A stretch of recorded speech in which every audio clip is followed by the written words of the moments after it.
Bonjour à toutes et à tous. Aujourd'hui, une petite vidéo dominicale en me promenant sur nos terrains. Alors, nos terrains sont sur 3 emprises. Donc une emprise qui est plus bois et pâture, l'emprise où il y a la zone habitation, donc une petite emprise, et une autre emprise qui est plus pâture, avec un endroit avec une grosse zone humide dessus. Donc nos 3 emprises, elles se répartissent sur 22 parcelles, et pour faire le périmètre des emprises, il y a 79 bornes. Donc je vous parlerai dans une prochaine vidéo du bornage et comment retrouver les bornes. La première borne que j'ai retrouvée, c'est celle-là, qui est une borne en pierre. Voilà, c'est une borne en pierre et je l'ai marquée avec un piquet et une partie orange. Donc tous les bois montent là au travers dans la pente où j'ai remis déjà des bornes. Et je vais vous montrer en fin de compte une partie de la première emprise. Donc ici, tout ce que vous verrez à gauche du terrain fait partie de nos emprises. Ce qu'il y a à droite, j'aurais bien voulu l'avoir, mais il y a une promesse de vente dessus. Donc là, on est sur une partie futaie. Donc on est bien en sous-bois, donc futaie de chêne, de châtaignier, de charme, de hêtre, quelques frênes et pas de résineux. Donc là, vous pouvez voir déjà un des premiers dépotoirs, des premiers dépôts d'ordures. Donc ici avec ce qu'il y a, donc une des choses que je dois ramasser. Alors je vous montre un des plus beaux arbres que nous avons aussi dans les bois. Alors il y aura sûrement un bruit de vent, j'en suis désolé. Alors voilà, cet arbre, eh bien c'est un charme.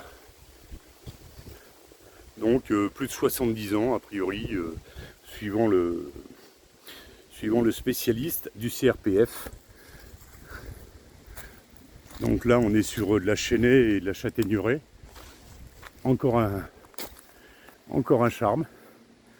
Non, celui-là c'est un hêtre. Alors la différence entre le charme et le hêtre, qui se ressemblent beaucoup, c'est leurs feuilles. Il y a un moyen mémotechnique, c'est le charme d'Adam et d'être à poil. C'est-à-dire les jeunes feuilles, pas quand elles vieillissent, les jeunes feuilles de charme sont dentelées, et les jeunes feuilles de hêtre ont des poils en dessous qui disparaissent dans la saison, mais le bord de la feuille du hêtre est beaucoup plus lisse, moins crénelé.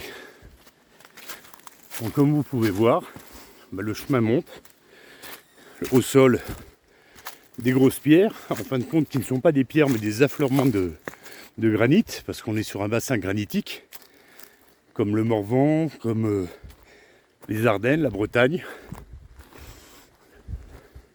Limon m'a dit qu'en fin de compte je devais avoir un attachement au radon pour n'avoir habité quasiment que des régions granitiques.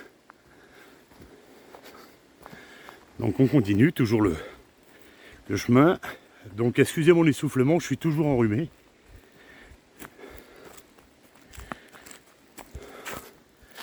Donc là, toujours de la futaie, un peu plus éclaircie, d'où la présence de fougères qui poussent en dessous, ce qu'il n'y avait pas au début des sous-bois, vu que la canopée était beaucoup plus dense. Alors cette vidéo va être un peu plus longue que les autres, mais c'est pour le plaisir de vous faire découvrir les sous-bois. Donc vous voyez, c'est relativement bucolique. Alors là, un bel affleurement granitique.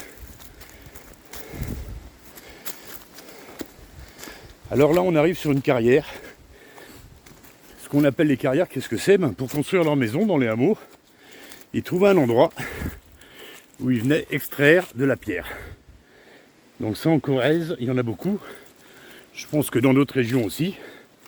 Donc ils venaient tirer dans ces carrières les pierres de construction.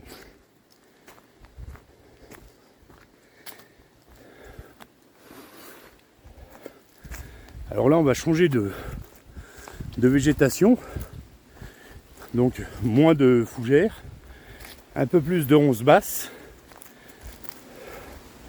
Alors pareil, des fûts de châtaigniers qui sont morts, que nous laissons en place pour tout ce qui est petits animaux, insectes. Voilà. Alors nous ne faisons pas exprès de favoriser la biodiversité, mais nous laissons en place la biodiversité qui s'est installée au maximum, parce que ce serait dommage d'abattre des troncs secs comme ça pour le peu qu'il y aura à brûler dessus. Alors ici, je reviendrai faire une vidéo sur cet endroit-là qui est particulier, qui me plaît énormément. Donc nous allons sortir des bois. Là on voit le changement de végétation, hein, on passe sur de la fougère qui colonise en premier les prairies. D'abord la ronce, la fougère ensuite, après le genêt et après des arbres. Alors cet endroit, je l'appelle la tranchée. On a décidé avec ma compagne de l'appeler la tranchée. Donc ça, c'est une servitude. C'est une servitude pourquoi? Alors je vais monter un peu plus haut, vous allez comprendre. Voilà. Ici un pylône. Ici l'autre pylône. Alors, je ne sais pas si vous voyez bien, je suis derrière. Voilà l'autre pylône. Entre les deux, bien sûr, des câbles. Et RTE vient couper sans demander tous les arbres qui pourraient pousser et risquer d'endommager les lignes. Donc pour gérer ça, nous sommes en train de faire une convention avec RTE, ce qui nous permet à nous d'entretenir et à les appeler juste en cas d'abattage au bord des lignes. Parce que quand ils passaient, ils broyaient, ils laissaient tout sur place. Et puis après, faut nettoyer. Alors ici, les fameux dépôts d'ordures. Un deuxième. Alors celui-là, les gens ont pris l'habitude de jeter leurs déchets verts, puis leurs ferrailles aussi. C'est un ancien chemin qui passait à l'époque où il n'y avait pas la ligne dans les bois et qui rejoignait un endroit que je vous filmerai plus tard. Donc il y aura cet endroit-là à nettoyer. Ici un chemin qui monte sur les pâtures. Et là, dans la bosse, voilà, encore un beau dépôt d'ordures. Donc on remonte, donc je suis sur un chemin communal. Hein. Donc tout ce qui n'est pas sur le chemin communal et qui est à gauche, à la rigueur on n'a même pas besoin de borner. Hein. On a juste à clôturer. Alors là c'est un petit châtaignier qui est tombé du talus. Alors ça va falloir que je vienne le couper. Parce que tout ce qui tombe sur un chemin communal, c'est à celui qui a les terrains à côté c'est lui qui doit entretenir. Et pareil, si la terre est plus haute et qu'elle glisse sur le terrain, c'est à nous d'entretenir parce qu'on doit retenir sa terre. Donc là, on arrive aux allées. Voilà. Donc il y a une queue de bosquet là après les allées qui est séparée du reste par un petit chemin. Donc on reviendra aussi sur ces endroits-là. Donc là, on revient aux allées. Donc tout est soutenu par un mur de pierre sèche que j'ai commencé à nettoyer parce qu'avant il y avait 1,50 m de ronce devant. Pareil, ce qui tue les murs de pierre sèche, c'est ce genre de choses, le lierre. Donc voilà, on arrive aux allées où je vais vous montrer une borne moderne que nous allons faire poser. Après, il faut quand même savoir où elles sont parce que la végétation a vite fait de recourir. Là voilà avec son panneau et en bas le petit truc carré là, ça c'est la borne. Donc voilà, nous sommes revenus aux allées.